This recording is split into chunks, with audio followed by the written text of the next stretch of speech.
మీ ఎలాంటి వ్యాపార ప్రకటనలకైనా వెంటనే మా ఛానల్ సంప్రదించండి. అందరికి నమస్కారం. నేను శిరీష. ప్రస్తుతం మనతో పాటు ఉన్నారు ప్రముఖ జ్యోతిష వాచస్పతి బ్రహ్మశ్రీ పోతుకూచి చంద్రమౌళి శాస్త్రి గారు. గురుగారితో మాట్లాడతాం. నమస్కారం గురుగారు. ఓం శ్రీమాత్రే నమః. గురుగారు, విశేషంగా ఏప్రిల్ మాసంలో ధనుసు రాశి వారికి ఎలా ఉండబోతుందంటారు? ఎలాంటి జాగ్రత్తలు తీసుకోవచ్చు అంటారు? గ్రహ గోచారం ఈ మాసంలో ఎలా ఉంటుందంటారు వీరికి?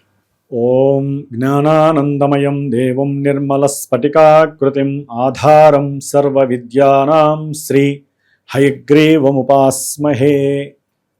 వీరికి హయగ్రీవుని యొక్క దక్షిణామూర్తి యొక్క అనుగ్రహం కలిగిన వాళ్ళుగా మనం చెప్పుకోవాలమ్మా. ఎందుకంటే గురువు యొక్క శుభదృష్టి ఈ ధనుస్సు రాశి మీద పడడం చేత మిగతా గ్రహాల యొక్క చేష్టలు ఏ విధంగా ఉన్నా గురుగ్రహం యొక్క దృష్టి వలన వీరు చాలా విషయాలలో జ్ఞానంతో ప్రవర్తించటం, ఆలోచన పాండిత్యంతో ముందుకు వెళ్ళడం ద్వారా చాలా దుర్భరమైనటువంటి పరిస్థితులను కూడా వీరికి అనుకూలంగా చేసుకునే పరిస్థితికి కలగచ్చు. అంటే గురుబలం బాగుంది, గురుబలం చాలా సుస్పష్టంగా ఉంది కాబట్టి హ్యాపీ.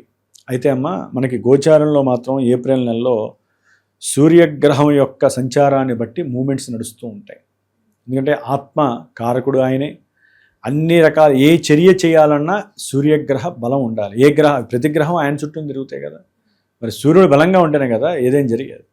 అయితే ఏప్రిల్ 14 వరకు కూడా సూర్యుడు 4వ స్థానంలో, చతుర్థంలో, చాలా ఇన్కన్వీనియంట్ స్థానంలో ఉండటం, అంటే ఆరోగ్యరీత్యా కొన్ని ఇబ్బందులు ఎదురవుతాయి. అట్లాగే కుజగ్రహము, శనిగ్రహము, 11 నుంచి బుధగ్రహం, నీచస్థిత బుధుడు, ఈ 4 గ్రహాల యొక్క పరంపర 15వ తేదీ వరకు సూర్యుడైతే కనుక ప్రతికూలమైనటువంటి భావాలను ఇస్తారు. అంటే ఎవరైనా సరే ఉన్నతమైనటువంటి విద్యలని చదవాలి అని మానసికంగా ప్రిపేర్ అవుతారు. అంటే వారి పిల్లలు కావచ్చు, కొంతమంది ఎవరైనా విద్యార్థులు కావచ్చు ధనుస్సు రాశిలో, వారికి కొంత కష్టకాలము అని కూడా చెప్పుకోవాలి.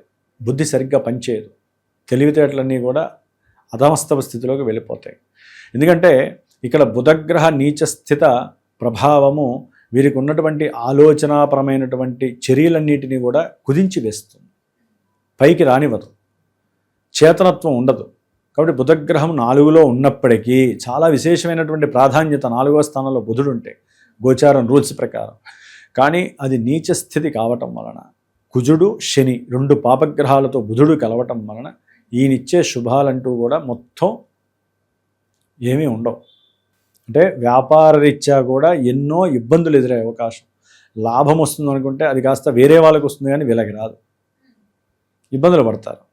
అట్లాగే భార్యాభర్తల మధ్య సరైనటువంటి ఆలోచన స్థితి లేకపోవటం, సంభాషణ చాతుర్యం లేక, ఒకరి బుద్ధిలో ఉన్నటువంటి తెలివితేటలను ఒకరు ప్రదర్శించలేకపోవటం, అంటే వారికి అనుకూలంగా వీరు లేకపోవటం, ఇవన్నీ ఏంటంటే కుటుంబంలో భార్యాభర్తల మధ్య విపరీతమైనటువంటి సంఘర్షణలు క్రియేట్ చేస్తుంది. గురుబలం గురుబలమే, కానీ మనకు ఎన్నో గ్రహాలు ఉన్నాయి, ఇవి కూడా అనుకూలించాలి.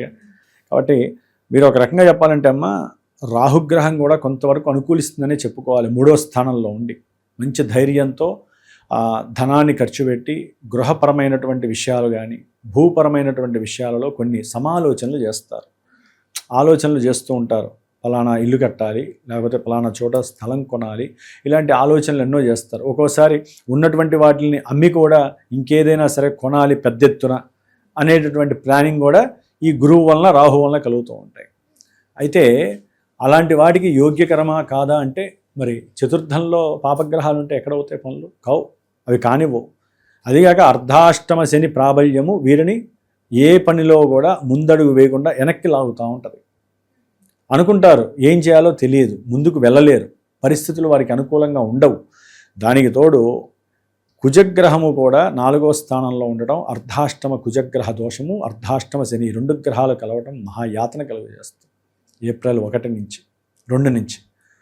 కాబట్టి ఈ నెల రోజులు వీరు ఎంత జాగ్రత్తగా ఉండాలంటే, విద్యార్థులు విద్య యందు ధ్యాస ఎక్కువ పెట్టాలి, ఏకాగ్రత ఎక్కువ పెట్టాలి. అవన్నీ తగ్గిపోతాయి.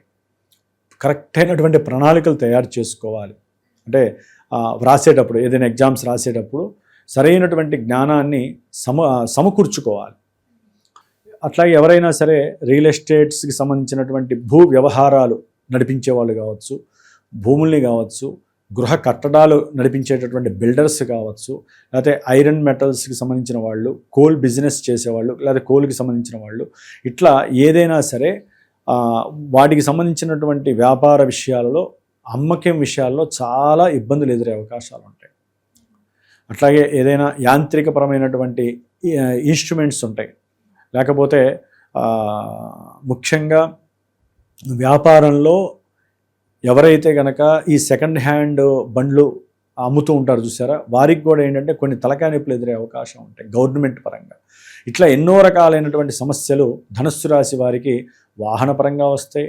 అట్లాగే తల్లిగారి యొక్క ఆరోగ్యపరంగా కొంతమందికి రావచ్చు, విద్యార్థులకి విద్య యందు ఆటంకాలు భంగాలు కలగచ్చు, ఎవరైనా సరే గృహ కట్టడాలు చేసేటటువంటి వాళ్ళకి ఇబ్బందులు కలగడానికి 4 గ్రహాలు ఇబ్బందులు కలగజేసే పరిస్థితి. 15 తర్వాత అయితే కనుక సంతానపరమైన సమస్యలు కూడా వీరికి ఎదురయ్యే అవకాశాలు ఉంటాయి. సంతానం మాట వినకపోవడం, దానివల్ల మానసిక ప్రశాంతత వీరికి లేకపోవడం, సూర్యగ్రహ బలం అనేటటువంటిది పూర్తిగా తప్పుతోంది వీళ్ళకి, ధనుస్సు రాశి వారికి. అయితే ఏంటంటమ్మా, ఏదైనా సరే 5వ స్థానంలో సూర్యుడు చాలా బలంగా ఉంటున్నాడు. అంటే ఏదైనా సరే కొంతమందికి తండ్రి వలన, అంటే తండ్రి గారు ఏదైనా షేర్స్లో కానీ డబ్బులు కానీ పెట్టుంటారు చూసారా, అవి అకస్మాత్తుగా వీరికి వచ్చే అవకాశాలు కూడా ఉంటాయి. ఎప్పుడో పెట్టుంటారు, అవి వీరికి లాభపరంగా వచ్చే అవకాశాలు కూడా ఉంటాయి. కొంతమందికి కోర్టు కేసులు ఉంటాయి, ఆ కోర్టు కేసుల్లో కూడా వీరికి విజయం కలగడానికి అవకాశాలు ఉంటాయి. అయితే శుక్రగ్రహ బలం అనేటటువంటిది మాత్రము వీరికి ఈ ఏప్రిల్ 20 తర్వాత కొంత ఆగమ్య గోచరమైన పరిస్థితి. భార్యాభర్తల మధ్య విపరీతమైనటువంటి కుటుంబ అలజడులు కలుగుతాయి. ఆర్థికంగా అప్పుల బాధ కొంత అధికమయ్యే పరిస్థితి ఉంటుంది.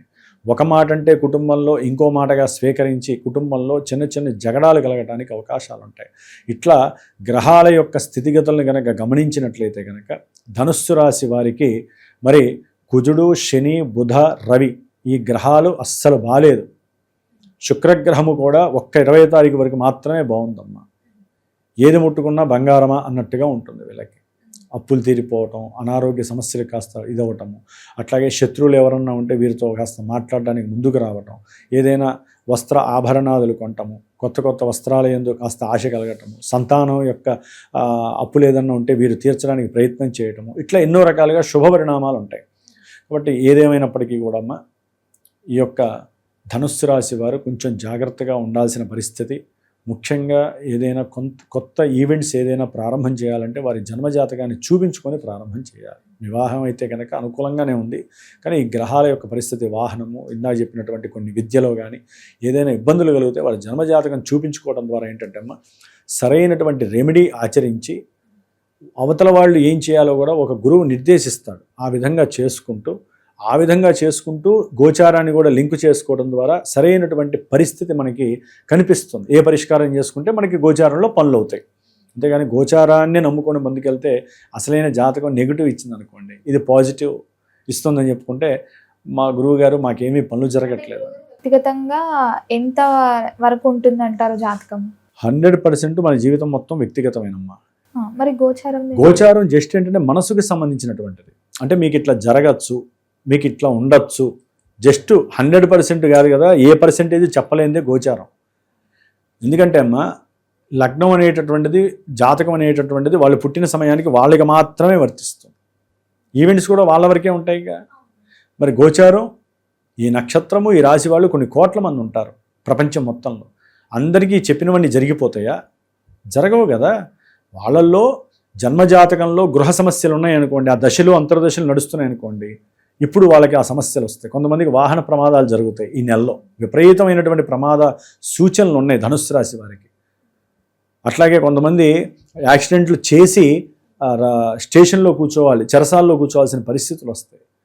కొంతమందికి ప్రమాదాల్లో, కొంతమందికి శరీరం కూడా ఇబ్బందులు పడే పరిస్థితులు వస్తాయి. ఇట్లా చెప్పుకుంటూ పోతే నెగిటివ్నెస్ ఉంటుంది.